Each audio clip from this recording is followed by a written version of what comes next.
السلام علیکم پیارے بچوں، کیا حال ہے؟ امید کرتی ہوں آپ خیریت سے ہوں گے۔ یہ آپ کا اسلامیات کا پیریڈ ہے اور اپنی اسلامیات کی بکس کھول لیں۔ صفحہ نمبر 9۔ جی تو بچوں، ہم سورہ انفال کا دوسرا رکوع پڑھ رہے تھے۔ ہم نے اس کی 3 آیات دیکھ لی تھیں۔ آیت نمبر 11 سے 13 تک ہم کر چکے تھے۔ آج ہم نے اس سے آگے سے پڑھنا شروع کرنا ہے۔ بسم اللہ الرحمن الرحیم۔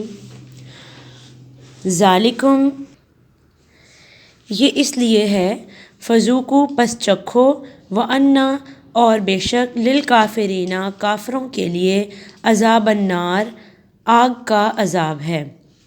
یا ایھا الذین، اے لوگو، آمنو، جو ایمان لائے ہو، اذا، جب، لقیتم الذین، ملو تم ان لوگوں سے، لقیتم سے مراد ہے ملاقات کرو تم، الذین، ان لوگوں سے، کفروا، جنہوں نے کفر کیا، زحفاً، میدان جنگ میں، فلا، تو نہ، لا کا مطلب ہے نہ، اور فا تو یا پس، فلا، تو نہ، تولوہم، تم پھیرنا ان سے، ادبار، اپنی پیٹھوں کو،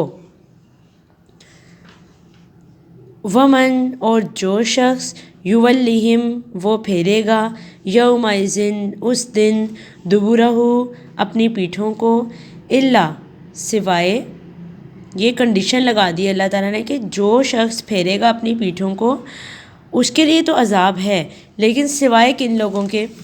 کون سے ایسی موقع ہیں جب جنگ میں جو ہے وہ پیٹھ کو پھیرا جا سکتا ہے، مطلب واپس مڑا جا سکتا ہے؟ الا، سوائے، متحرفاً، جنگی چال چلنے کے لیے، لقتال، میدان میں یا لڑائی کی،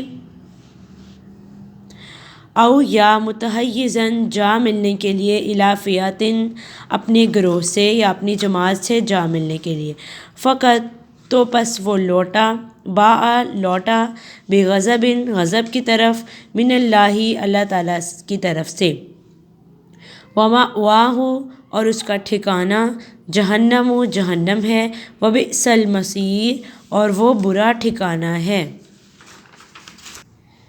جی بچوں، اب اس کا ہم نے لفظی ترجمہ دیکھ لیا۔ اب ایک دفعہ میں آپ کو اس کا بامحاورہ ترجمہ بتا دیتی ہوں۔ ہاں تو یہ مزہ ہے، چکھو، اور کافروں کے لیے دوزخ کا عذاب بھی تیار ہے۔ اے اہل ایمان، یعنی کہ اے ایمان والو، جب میدان جنگ میں کفار سے تمہارا مقابلہ ہو تو ان سے پیٹھیں نہ پھیرنا، اور جو شخص جنگ کے روز اس صورت کے سوا کہ لڑائی کے لیے کنارے کنارے چلے، یعنی کہ حکمت عملی سے دشمن کو مارے یا اپنی فوج سے جا ملنا چاہے، ان سے پیٹھیں پھیرے گا تو سمجھو کہ خدا کے عذاب میں یا غضب میں گرفتار ہو گیا، اور اس کا ٹھکانہ دوزخ ہے، اور وہ بہت بری جگہ ہے۔ جی بچوں، یہ پچھلے بھی آیات کی تھوڑی سی تشریح رہ گئی تھی، تو آج میں آپ لوگوں کو یہ بھی بتا دیتی ہوں، اور تو آپ یہ دیکھ لیجئے گا۔ آیت نمبر 11 میں اللہ تعالیٰ فرما رہے ہیں کہ اللہ تعالیٰ کی یہ ایک مدد تھی، اللہ تعالیٰ کی ایک رحمت تھی کہ اللہ تعالیٰ نے بارش برسائی۔ اب بارش برسانی کا یہاں پہ کیا مقصد تھا، اور ساتھ میں اللہ تعالیٰ نے نیند تم لوگوں کو جو ہے وہ ڈال دی، یعنی کہ نیند کی چادر ڈال دی۔ اب آپ دیکھیں کہ جب آپ سو جاتے ہیں تو سونے کے بعد آپ فریش اٹھتے ہیں، ٹھیک ہے؟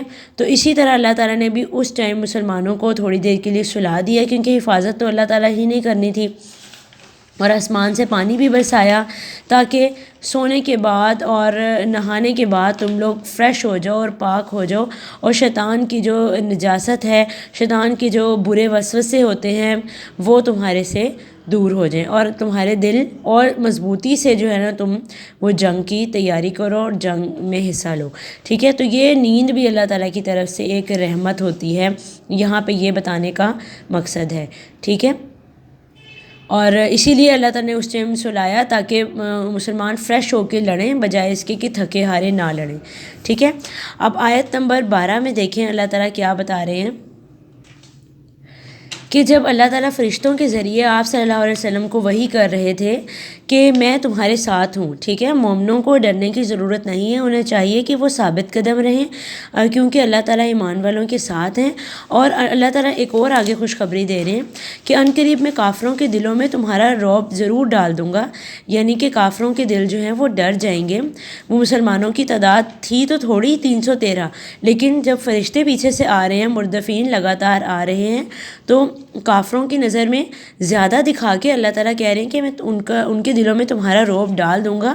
اور جب ظاہر ہے آپ لوگوں کو یہ بات پتہ ہے کہ جب کسی کے دل میں خوف ہو تو وہ صحیح سے لڑائی نہیں کر سکتا۔ کسی بات کا آپ کے دل میں خوف ہو تو آپ اس چیز میں کانفیڈنٹ نہیں ہوتے ہیں، تو کافروں کے دلوں میں جب خوف آ جائے گا تو وہ پھر کانفیڈنٹ ہو کے نہیں لڑ سکیں گے، ٹھیک ہے۔ لیکن آپ کو اس کے لیے کیا کرنا ہے، اب آگے اللہ تعالیٰ حکم دے رہے ہیں کہ اب تمہیں کیا کرنا ہے کہ تم ان کی گردنیں اڑا دو، ٹھیک ہے۔ اصل لڑائی کا آپ دیکھیں کہ کیا حق ادا کس طرح کرنا ہے کہ ان کی گردنیں اڑا دو اور ان کے پور مارو، یعنی کہ پور پہ مارو، ان کی ہر جگہ ضرب لگاؤ، ٹھیک ہے۔ اب آیت نمبر 13 میں دیکھیں کیا اللہ تعالیٰ فرما رہے ہیں۔ اچھا، یہ سب کس لیے ہو رہا تھا کہ مطلب دیکھیں انہوں نے کیا تھا جس کی وجہ سے یہ سارا ان کے ساتھ ہو رہا ہے۔ انہوں نے اللہ تعالیٰ کی مخالفت کی تھی، ٹھیک ہے۔ اور جو کوئی بھی اللہ کی مخالفت کرنے کا سوچ لیتا ہے نا، یا جو کوئی بھی اللہ کی مخالفت کرتا ہے اور اس کے رسول کی، تو پھر اللہ تعالیٰ تو اس کو سخت عذاب دینے والا ہے ہی، ٹھیک ہے۔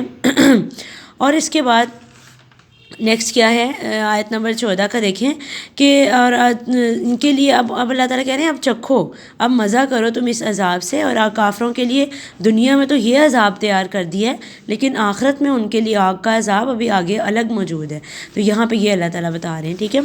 اب نیکسٹ آیت نمبر 15 میں دیکھیں اللہ تعالیٰ اب ترکیب دے رہے ہیں کہ کیسے تم لوگوں نے جنگ میں جو ہے وہ پارٹیسپیٹ کرنا ہے۔ تم لوگوں نے جب میدان جنگ میں جانا ہے تو وہ کس طرح جو ہے وہ آپ لوگوں نے اپنانی ہے، چال کس طرح چلنی ہے۔ تو یہ اللہ تعالیٰ بتا رہے ہیں کہ اے ایمان والو کہ جب تم کافروں میں سے ملو، لقیتم ملاقات سے نکلا ہے یہ ورڈ، ٹھیک ہے۔ جب تم کافروں سے جا ملو میدان جنگ میں تو اپنی پیٹھوں کو مت پھیرنا۔ آپ جانتے ہیں کہ یہ جو پیٹھوں کو پھیرنا اس قدر سخت گناہ ہے، یعنی کہ ڈرنا ہی ہے نا ایک طرح سے، ڈر کے ہم ان سے ایک دم پیچھے آ جائیں۔ تو اس کا ہمارے دین میں اس کا جو ہے وہ بہت سختی سے منع کیا گیا ہے۔ تو آپ نے پیٹھوں کو اپنے نہیں پھیرنا، یہ بات بتائی گئی ہے۔ اور ہاں لیکن ایک چیز ہے، اگر جو شخص پھیرے گا اپنی پیٹھوں کو، اس کے لیے دیکھیں آگے وعید سنا دی گئی کہ اللہ تعالیٰ کا غضب اس کے اوپر لوٹے گا اور اس کے لیے جہنم کا ٹھکانہ ہے اور وہ بہت برا ٹھکانہ ہے۔ سوائے 2-3 ایسی کنڈیشنز ہیں تب آپ اپنی پیٹھوں کو جو ہے وہ پھیر سکتے ہیں، یعنی کہ آپ واپس مڑ کے آ سکتے ہیں میدان جنگ سے۔ اس میں سے پہلی یہ ہے کہ یا تو آپ چال چلنا چاہ رہے ہیں، جیسے آپ پیچھے ہو کے کنارے چل کے، دشمن کو یہ لگ رہا ہے کہ یہ بھاگ رہے ہیں لیکن آپ کی وہ چال ہے، آپ دوبارہ سے پلٹ کے ان پہ حملہ کرنا چاہتے ہیں۔ ایک تو یہ چیز ہے، متحرفاً للقتال ان کا یہ مطلب ہے، ٹھیک ہے۔ اور دوسری جو کنڈیشن ہے وہ یہ ہے کہ تب آپ پیٹھ پھیر سکتے ہیں، تب آپ واپس موڑ سکتے ہیں کہ یا جو ہے نا وہ آپ اپنی فوج میں جا کے ملنا چاہیے، مطلب آپ لڑتے اتنا آگے آ گئے ہیں کہ آپ کی فوج جو ہے وہ پیچھے رہ گئی ہے، آپ کی سارا جو گروہ ہے وہ پیچھے رہ گیا ہے، تو ان کے ساتھ آپ واپس ملنے کے لیے جو ہے وہ یہ کام کر سکتے ہیں، ٹھیک ہے۔ آپ دوبارہ جو ہے وہ پیچھے جا سکتے ہیں۔ یہ 2 کنڈیشنز کے علاوہ پیچھے آپ نہیں جا سکتے۔ اگر آپ گئے، اگر جو ہے وہ آپ نے پیٹھ پھیری تو آپ کے اوپر اللہ تعالیٰ کا غضب آئے گا اور جہنم پھر آگے آپ کا ٹھکانہ ہوگا، نعوذ باللہ، ٹھیک ہے۔ تو آپ لوگوں نے پھر انشاءاللہ اس کو اچھے سے کر لینا ہے، یہ 2-3 آیات کو، ٹھیک ہے۔ اور اس میں سے ورڈ میننگز میں آپ کو کل بتاؤں گی۔ آج کے لیے بس اتنا ہی، ٹھیک ہے بچوں، اللہ حافظ۔